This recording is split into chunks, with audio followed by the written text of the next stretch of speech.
여러분, 제가 벌써 오늘 날짜를 보니까 1월 30일이더라고요.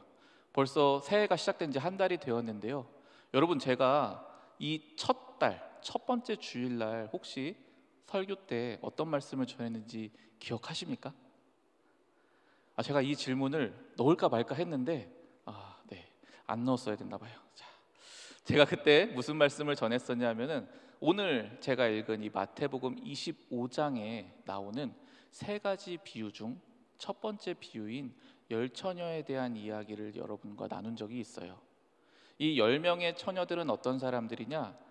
이스라엘에 결혼식이 있을 때 그 결혼식을 돕는 사람들입니다. 당시 이스라엘에서는 결혼식을 하게 되면 이 밤에 했어요. 밤에 결혼의 풍성한 잔치를 벌였고, 그리고 그 풍성한 잔치 때 신랑이 신부를 데리고 그 잔치장으로 가야 됩니다. 그러니까 생각해 보세요. 밤에 그 신랑과 신부가 가는 거예요. 근데 지금처럼 어떤 가로등이 있나요? 전혀 없죠. 가로등도 없는 그 길을 누군가는 옆에서 환하게 길을 밝혀줘야 되죠. 바로 그 역할을 맡은 사람들이 이 본문의 10명의 처녀들입니다. 그런데 이 10명의 처녀들 전부가 그 역할을 다 감당했던 것은 아니었어요. 그 중에 5명은 미리 여분의 기름을 준비한 덕분에 그 길을 밝힐 수 있었고 신랑과 함께 그 잔치자리에 들어갔습니다. 그러나 나머지 5명은 기름을 미리 준비하지 못했어요.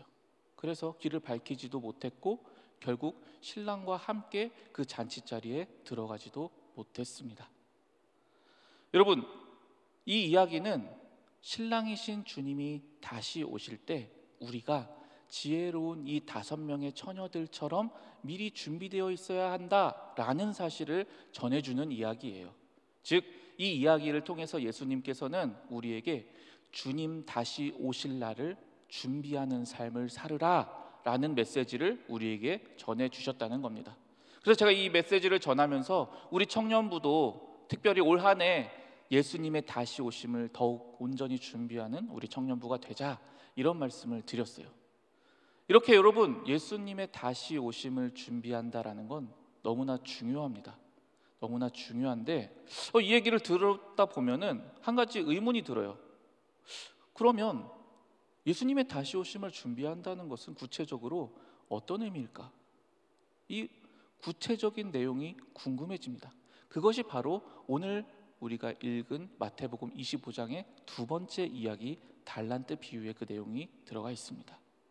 이 마태복음을 기록한 마태는 25장의 이야기를 쓸 때 첫 번째 열처녀 이야기, 두 번째 달란트 비유를 썼어요. 첫 번째 열처녀 비유에서는 우리가 준비되어야 한다라는 메시지를 전해줍니다.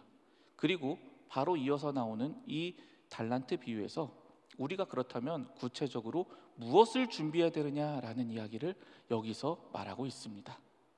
이 이야기에 보면은 어떤 주인이 먼 여행을 떠나기 전 그에게 속한 3명의 종들을 부릅니다. 종들이 왔어요. 그 종들에게 각각 달란트를 맡깁니다. 그리고 여행을 떠나요. 그래서 졸지에 갑자기 이 달란트를 맡게 된 이 3명의 종들, 그런데 그 3명 중에 2명은 동일한 행동을 합니다. 어떤 행동이냐? 그들이 받은 달란트를 가지고 가서 장사를 합니다. 놀랍게도 그 장사가 성공해요. 무려 수익률 100%를 거두게 됩니다. 그런데 나머지 1명은 이 2사람과 전혀 다른 행동을 합니다. 무슨 행동을 하느냐? 자신이 받은 그 달란트를 아무 데도 사용하지 않고 그냥 땅에 숨겨둡니다. 그러고 시간이 흘러 결국 주인이 되돌아오게 됩니다. 그리고 주인이 종들을 다 불러 모읍니다. 다 왔어요. 그 오게 된 종들과 이제 결산을 나눕니다. 결산을 나누는데 여기에서 차이가 발생합니다. 이 2사람은 수익을 냈어요. 100%를 냈죠. 그리고 주인한테 엄청난 칭찬을 받게 됩니다. 그런데 이 나머지 1사람이 문제예요. 1달란트를 받았던 이 사람은 자신이 묻어두었던 그 달란트를 그대로 들고 와서 주인한테 보여줍니다. 그러면서 뭐라고 말하느냐? 내가 생각하기로 주인, 당신은 수익을 너무 중요하게 생각하는 분입니다. 그래서 혹시라도 당신의 그 재산에 손해가 끼쳐지게 되면 어떡하나, 내가 그게 두려웠습니다. 그래서 내가 이 돈을 땅에다가 숨겨두었습니다. 그래서 이렇게 가져왔습니다 라고 그 돈을 내놓았어요. 그랬더니 주인이 아주 크게 분노하면서 악하고 게으른 종이라고 그 종을 책망합니다. 그러고서는 그 달란트를 빼앗아다가 처음 장사를 너무나 잘했던 그 첫 번째 사람한테 그 돈을 주게 됩니다. 여러분, 제가 지금 말씀드린 이 이야기는 앞서 말씀드린 그 열처녀 비유와 마찬가지로 이 세상 역사의 마지막 날 이 땅에 실제로 일어날 일에 대한 상징적인 이야기입니다. 이 이야기에서 주인이 여행을 갔다가 다시 되돌아오는 것처럼 예수님이 다시 이 땅에 오시게 됩니다. 그리고 그때 종들인 우리는 그 주님 앞에 서서 우리의 삶에 대하여 결산을 하게 됩니다. 그때 우리는 내가 이 세상에서 어떻게 살았는지에 대한 그 삶의 내용에 따라서 두 가지의 다른 운명을 맞이하게 될 것입니다. 자, 그렇다면 여러분, 오늘 읽은 이 달란트 비유에서 가장 중요한 내용이 무엇일까요? 이 이야기는 사실 여러분들 어린 시절부터 교회 학교에서 많이 들었을 거예요. 근데 이 이야기의 핵심을 아는 분들이 생각보다 많지 않았습니다. 이 이야기의 핵심은 어디에 담겨 있느냐? 이 세 명의 종의 모습에 담겨 있습니다. 이 세 명의 종의 모습을 보면 우리가 예수님이 다시 오심을 어떻게 준비해야 되는지에 대한 그 답을 알 수가 있습니다. 칭찬받았던 앞서 두 종은 어떻게 했느냐? 자신들이 달란트를 받았어요. 그리고 그 달란트를 가지고 곧바로 가서 장사를 합니다. 그리고 장사를 해서 수익을 100%씩 냅니다. 자, 그런데 여기서 재밌는 게 있어요. 우리나라 성경말, 우리나라어로 장사하다라고 번역되어 있는 이 헬라어 원 단어의 뜻입니다. 이 헬라어 원 단어는 에르기조마이라는 뜻인데요. 에르기조마이라는 단어인데요. 이 에르기조마이라는 단어는 일, 행동, 그리고 할 일이라는 의미입니다. 즉 이것은 무슨 의미냐? 이 종들이 해야 될 일을, 그 달란트를 가지고 했다라는 의미입니다.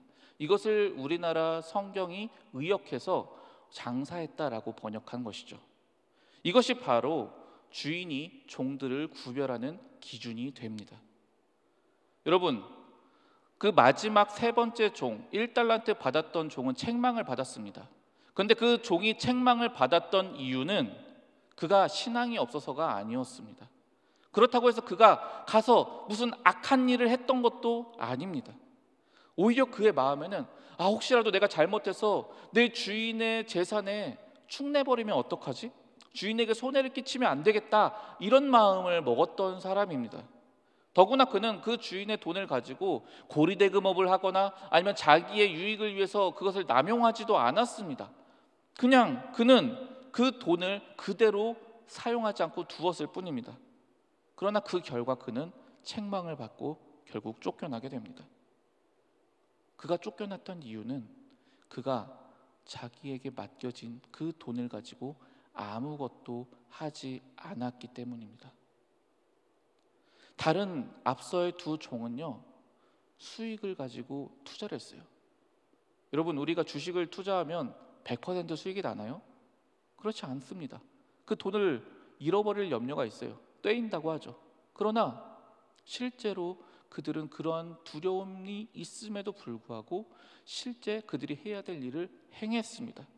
그래서 그들은 주인의 도행에 이익을 더하기 위해 최선을 다하는 삶을 살았습니다. 비록 그 두 종의 실제 이익금은 서로 달랐어요. 첫 번째 종은 5달란트, 두 번째 종은 2달란트를 남겼어요. 그러나 이 두 사람을 향한 주인의 칭찬의 내용은 동일했습니다.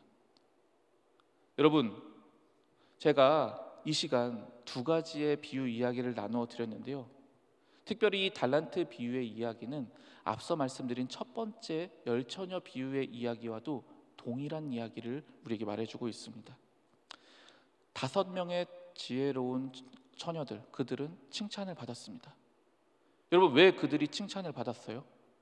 왜 그들이 인정을 받고 그 남자, 그 신랑의 그 잔치에 참여할 수 있었습니까? 그것은 그녀들이 본인들이 맡겨졌던 그 사명, 그 길을 밝히는데 온전히 사명을 감당했기 때문입니다. 그들이 해야 할 일을 했기 때문입니다. 그들의 사명은 신랑과 신부가 밤중에 길을 갈 때 그 길을 환하게 비추는 것이었습니다. 지혜로운 5처녀들은 미리 기름을 준비했어요. 그럼으로써 그 역할을 충실히 감당할 수 있었습니다. 그래서 그들은 칭찬을 듣고 그 잔치에 참여했죠. 반면에 어리석은 5처녀들은 그 기름을 미리 준비하지 않았습니다. 그럼으로써 결국 자신들의 해야 할 일을 하지 않았습니다. 그리고 그것이 그들의 운명을 가른 결정적인 이유가 되었습니다. 사랑하는 여러분, 이 시간 이 시점에서 제가 한 가지 중요한 질문을 여러분들에게 드리고 싶습니다. 여러분들은 지금 여러분들이 해야 할 일을 하고 계십니까? 이 10명의 처녀들 중 지혜로운 5처녀들처럼, 그리고 앞서 5달란트와 2달란트를 받았던 그 종들처럼 여러분들은 여러분들이 해야 할 그 일을 지금 하고 계십니까? 여기서 제가 질문하는 이 일이라는 단어는 절대로 어떤 여러분들의 직장에서의 일을 말하는 것이 아닙니다. 그렇다고 해서 교회에서 하는 여러분들의 특정한 어떤 봉사 행위를 말하는 것도 아닙니다. 이 일은 하나님께서 여러분의 삶 평생을 통해 여러분에게 맡기신 그 뜻, 그 사명을 말하는 것입니다. 여러분들은 지금 이미 다 달란트를 받은 분들이십니다. 여러분들 다 건강을 가지고 계시지요. 지식, 학력, 경력, 그리고 사회적 위치, 어떤 언어적인 능력, 또는 여러분들의 육체적인 능력, 센스, 물질, 돈, 시간, 이 모든 것들을 여러분들은 다 가지고 있습니다. 그것은 원래 여러분의 것이 아니라 하나님께서 여러분에게 맡기신 것들입니다. 그리고 여러분들은 그 받은 달란트를 가지고 여러분들이 본디 해야 할 일을 해야 합니다. 그저 저는 나쁜 일 하지 않고 사는데요, 그냥 신앙을 가지고 살아가고 있는데요, 그것으로 괜찮은 게 아니라는 얘기입니다. 일주일에 한 번 교회에 나와서 예배를 드리는데요, 가끔 성경도 읽고 기도도 하는데요, 이것으로 대체되는 그런 일을 이야기하는 것이 아니라는 겁니다. 우리는 해야 할 일을 해야 합니다. 지금 이 시간에 제가 이 이야기를 다 다룰 수는 없고 나중에 다시 기회가 될 때 이 이야기를 이어서 하려고 합니다. 그러나 여러분, 여기서 한 가지 제가 중요한 것을 짚으려고 합니다. 제가 한 이 질문, 여러분 지금 여러분은 해야 할 일을 하고 있습니까? 라는 이 질문을 들었을 때 저는 제가 해야 할 일이 무엇인지 모르겠습니다 라고 대답하시는 분들이 혹시 있을 거라고 생각합니다. 만약 여러분이 그런 대답을 하고 있다면 지금 여러분에게 가장 중요한 것은 그 무엇보다도 복음입니다. 왜 그러냐 하면 바로 복음이야말로 이 모든 이야기의 시작이기 때문입니다. 오늘 이야기에서 이 종들은 주인에게 달란트를 받습니다. 주인과의 관계를 가지고 있었습니다. 그 주인과의 관계로부터 실은 이 이야기가 시작되었습니다. 바로 이 주인과의 관계가 복음을 의미합니다. 그러므로 이 복음을 여러분들이 명확하게 마음에 새기고 있지 않고서는, 여러분들이 복음의 의미를 정확하게 깨닫고 있지 않고서는 여러분들이 여러분의 인생 전체를 걸어서 해야 할 일이 무엇인지를 도저히 알 수가 없습니다. 만약 여러분들이 지금 여러분에게 맡겨진 그 생명, 그 삶이 무엇을 위해서 있는지 정확한 답을 알지 못하시거나 그것에 대해서 확신하지 못하신다면 여러분들은 복음을 다시 들으셔야 합니다. 앞서 홍보 영상이 나왔었죠. 이제 다음 달이면, 이제 2주 뒤면 저희 청년부에서 주최하는 말씀 사경회가 있습니다. 2월 10일에서 12일까지 이주용 목사님을 모시고 예수 그리스도의 복음이라는 주제로 말씀을 전하게 되었습니다. 여러분, 이 기회를 놓치지 않았으면 좋겠습니다. 지금 여러분들의 인생에서 정말로 가장 중요한 것, 여러분들이 정말로 놓쳐서는 안 되는 바로 그것, 여러분들의 인생 전체를 걸 만한 바로 그 해야 할 일을 여러분들이 이 복음 안에서 발견하실 수 있기를 바랍니다. 그래서 여러분이 먼 훗날 우리 주님 앞에 서는 그날, 여러분의 인생을 결산할 때 이 두 종들처럼 잘했다, 착하고 충성된 종아, 칭찬받으실 수 있는 저와 여러분이 되실 수 있기를 간절히 소망합니다. 이 시간 우리 함께 기도하며 찬양하며 나아가고자 합니다. 이 시간 먼저 우리 한 가지 기도했으면 좋겠습니다. 그 기도는 다름이 아니라 바로 여러분들의 해야 할 일에 대한 기도 제목입니다. 사랑하는 우리 청년 여러분, 여러분 쉼없이 여러분의 인생을 달려오셨죠? 20대이신 분들도 있고 30대이신 분들도 있고 또 어떤 분들은 40대인 분들도 있습니다. 여러분 그 긴 기간 동안 교회를 다니시기도 하셨고 복음을 접하시기도 하셨을 겁니다. 그런데 바로 이 시점에서 여러분 이 사실을 꼭 기억하셨으면 좋겠습니다.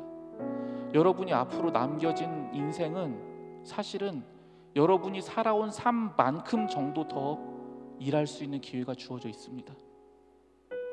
지금 30대이신 분들은 딱 여러분들이 살아온 만큼 더 살아보면 더 이상 내가 살아가고 싶어도, 내가 더 이상 일하고 싶어도 일할 수 없는 때가 이미 도달해버리는 시점입니다. 벌써 우리는 우리의 인생 가운데 일을 할 수 있는 그 가장 한가운데에 와버렸습니다. 바로 이 시점에 그 무엇보다도 가장 중요한 여러분들의 삶의 목적과 의미를 여러분들이 발견하고 계신지 저는 그것이 가장 궁금합니다. 제가 이 자리에 서 있는 이유, 여기서 왜 이렇게 말씀을 외치는지 아십니까? 여러분들에게, 여러분들의 인생에 있어서 더 이상 이것을 놓치면 안 되기 때문에 이 시점에 다들 듣기 싫어하는, 졸리고 지루한 이 이야기를 다시 한번 여러분에게 하고 있습니다. 왜냐하면 언젠가 여러분들의 인생이 끝나는 그날 이 질문을 여러분들이 반드시 다시 들을 것이기 때문입니다. 다시 한번 여러분들에게 묻겠습니다. 여러분은 여러분이 해야 할 일을 하고 계십니까? 이 시간 우리 같이 기도했으면 좋겠습니다. 주님, 우리의 인생에 내가 해야 할 일을 하게 도와주시옵소서. 내가 결코 놓쳐서는 안 되는 바로 그 일을 내가 온전히 깨닫게 하여 주시고 그 일에 내 생명을 걸 수 있도록 하여 주시고 그 일을 감당할 수 있는 능력도 나에게 허락하여 주시옵소서. 그리하여 나를 이 땅에 창조하신 그 아버지의 뜻을 내가 온전히 실현하면서 살아가는 나의 인생 되게 하여 주시옵소서. 그래서 내 인생 마지막 날 주님 앞에 안겨지는 그날 잘했다, 착하고 충성된 종아, 칭찬받을 수 있는 그러한 나의 삶이 되게 하여 주시옵소서. 우리 이 시간 주님 앞에 내가 내 삶을 걸어서 해야 할 그 일이 무엇인지, 그 일을 온전히 붙잡고 나아갈 수 있는 능력을 달라고 이 시간 우리 주님 앞에 간절히 그 주님의 이름을 3번 크게 부르짖으며 다 함께 통성으로 기도하며 나아가겠습니다. 주여, 주여.